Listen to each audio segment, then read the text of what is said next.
বাঁকুড়া সম্মিলনী কলেজে একটা দায়িত্ব পেয়েছে। 17ই সেপ্টেম্বর থেকে কাজটা শুরু হয়েছে এবং 2রা অক্টোবর আজকে শেষ হবে।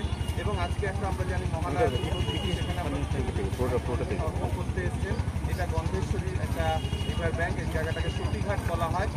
ফলে এখানে আমরা দেখতে পাচ্ছি মাত্র 15 মিনিট এই যে স্টুডেন্টরা তারা হচ্ছে NSS অর্থাৎ ন্যাশনাল সার্ভিস স্কিমের স্বেচ্ছাসেবক, তারা 15 মিনিট একটু খালি খুঁজে নিয়ে সিঙ্গেল ইউজ প্লাস্টিক মোর দেন 5 কেজি আমরা পেয়ে গেছি, 5 কেজির উপরে মাত্র 15 মিনিটে এতটা। অর্থাৎ আমরা এই হারে সিঙ্গেল ইউজ প্লাস্টিক ইউজ করছি। ধরে নিই আমরা কেকের প্যাকেট বা চায়ের কাপ এরকম প্রচুর আমরা ইউজ করছি। এগুলো আস্তে আস্তে যে কী হারে দূষণ করছে মাইক্রো প্লাস্টিকের মাধ্যমে আমাদের শ্বাস প্রশ্বাসেও ঢুকছে, আমরা হয়তো বুঝতে পারছি না।